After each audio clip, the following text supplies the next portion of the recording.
Dans cette vidéo, nous allons voir en détail comment optimiser les performances de votre serveur VPS Bluehost afin de bénéficier d'une vitesse accrue, d'une meilleure disponibilité et globalement de moins de soucis. Salut à tous, je m'appelle Eric Hunsaker et sur cette chaîne, on va aller droit au but pour vous aider à créer votre premier site web et sans vous noyer dans les détails techniques inutiles.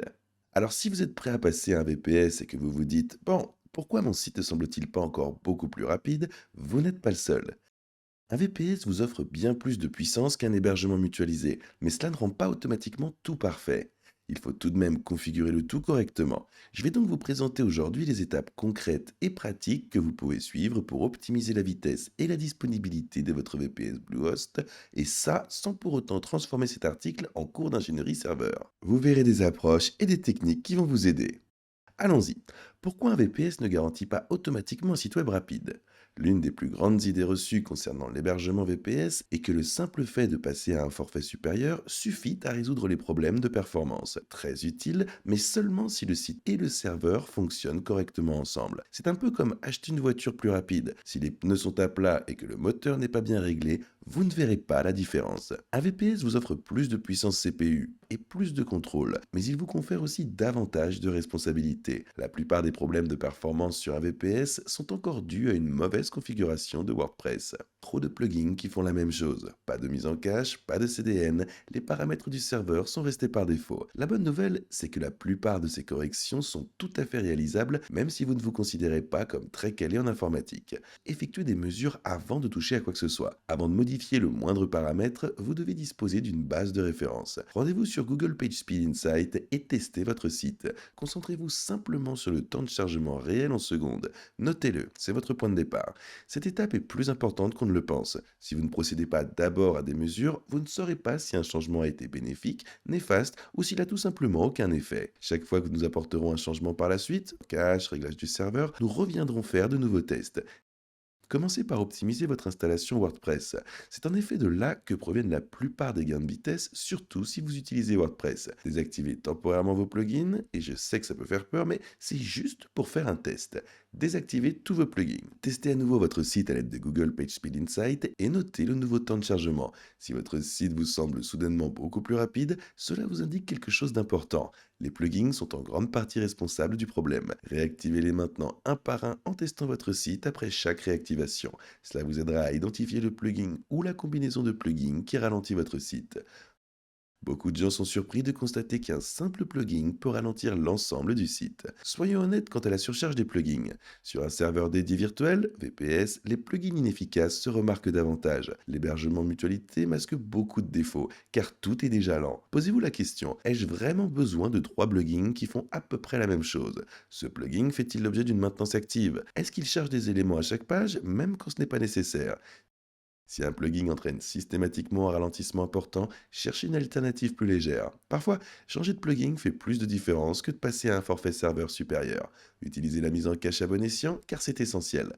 Aujourd'hui, même sur un serveur virtuel dédié, la mise en cache n'est plus une option. La mise en cache consiste à enregistrer une version statique de vos pages afin que votre serveur n'ait pas à les générer à chaque fois qu'un utilisateur accède au site. Moins de travail pour le serveur signifie des temps de chargement plus rapides. Bluehost recommande d'utiliser un seul plugin de mise en cache et non plusieurs plugins combinés. L'utilisation de plusieurs plugins de mise en cache entraîne souvent des conflits et nuit en réalité aux performances. Installez un plugin de mise en cache fiable et prenez le temps de le configurer correctement. Ensuite, testez à nouveau votre site et comparez les temps de chargement. Pour de nombreux sites, cette simple mesure suffit à réduire considérablement le temps de chargement. N'oubliez pas les widgets et les thèmes. On a tendance à tout mettre sur le dos des plugins, mais les widgets et thèmes ont aussi leur importance. Certains thèmes chargent des scripts et des feuilles de style très volumineux, même si vous n'utilisez pas la moitié de leurs fonctionnalités. Il en va de même pour les widgets. Ce n'est pas parce qu'ils sont disponibles qu'ils ne pèsent pas lourd. Si vous constatez un ralentissement après avoir activé un widget, testez-le de la même manière que vous avez testé les plugins. Désactivez-le, refaites un test et observez les changements. Passons maintenant à un réglage au niveau du serveur qui peut réellement faire la différence sans pour autant être trop technique. En passant à PHP FastCGI sur votre VPS Bluehost, vous avez accès à WHM, l'un des paramètres à vérifier est votre gestionnaire PHP. FastCGI permet au script PHP de s'exécuter plus efficacement en gérant la manière dont les requêtes sont traitées en arrière-plan. Vous n'avez pas besoin de comprendre tous les détails techniques, sachez simplement que de nombreuses personnes constatent une amélioration des performances après l'avoir activé. Testez à nouveau votre site. Parfois, ce changement n'apporte pas grand-chose, mais quand c'est le cas, la différence est vraiment notable. Utilisez un CDN pour accélérer le chargement pour vos visiteurs réels. Si vos visiteurs sont répartis dans différents États, voire différents pays, un CDN est l'une des solutions les plus simples et les plus efficaces que vous puissiez mettre en place. Un CDN stocke des copies de votre site sur des serveurs répartis dans le monde entier, et lorsqu'un utilisateur se rend sur votre site, le contenu lui est fourni depuis le serveur le plus proche, ce qui lui évite de se connecter à votre serveur principal. Cloudflare est souvent recommandé, car il est simple à configurer et fonctionne bien pour la plupart des sites. Une fois votre site connecté, testez à nouveau votre vitesse. Vous ne constaterez peut-être pas de changement spectaculaire lors de tests locaux, mais vos utilisateurs réels remarqueront généralement une amélioration. Testez après chaque modification. Sérieusement, ça vaut la peine de le répéter. Modifiez un élément, puis testez. On est tenté d'installer un plugin de mise en cache, d'activer un CDN, de modifier les paramètres, de peaufiner la configuration du serveur, puis de tester qu'une fois à la fin. C'est comme ça qu'on perd la trace de ce qui a réellement fonctionné. Allez-y doucement, un changement à la fois. Testez, notez vos observations, puis passez à l'étape suivante. Les options avancées ne sont à envisager que si vous vous sentez à l'aise. On entre maintenant dans la zone facultative. Ces étapes ne sont pas indispensables pour obtenir un site rapide, mais elles peuvent s'avérer utiles si vous souhaitez repousser les limites. Module de mise en cache PHP. Il existe des modules de mise en cache PHP susceptibles d'améliorer les performances, mais ils ne sont pas officiellement pris en charge par le service d'assistance de Bluehost. Si vous décidez de les essayer, faites-le pendant les heures de faible affluence, et préparez-vous à annuler les modifications si un dysfonctionnement survient. Après avoir activé un tel module, testez à nouveau votre site. Optimisation de la base de données. Votre base de données peut également avoir une incidence sur les performances, en particulier sur les sites riches en contenu. Certains ajustent les paramètres de la base de données manuellement et d'autres utilisent des scripts pour analyser des habitudes d'utilisation. Si vous ne vous sentez pas à l'aise avec cette étape, mais veillez à toujours effectuer une sauvegarde avant de modifier les paramètres de la base de données. Optimisation d'Apache et test de charge. À ce stade, vous entrez véritablement dans le domaine de l'optimisation des serveurs. Les outils qui stimulent le trafic peuvent vous aider à observer le comportement de votre serveur sous charge. Cela s'avère utile si vous organisez des promotions ou si vous prévoyez des pics de trafic. Pour la plupart des débutants, cette étape est facultative. Vous voyez peut-être mieux de consacrer d'abord votre temps à améliorer le contenu. Il s'agit d'améliorer la disponibilité, pas seulement la vitesse. On accorde toute l'attention à la vitesse, mais la disponibilité est tout aussi importante. Vérifiez les journaux lorsque des problèmes surviennent. Les journaux de votre serveur en disent long. Lorsque votre site est ralenti ou plante, ces journaux révèlent souvent des problèmes de mémoire, des erreurs de plugin ou des échecs de connexion. Il suffit de savoir où chercher et repérer les tendances. Surveillez l'utilisation du processeur et de la mémoire vive. Votre tableau de bord VPS Bluehost affiche l'utilisation du processeur et de la mémoire vive au fil du temps.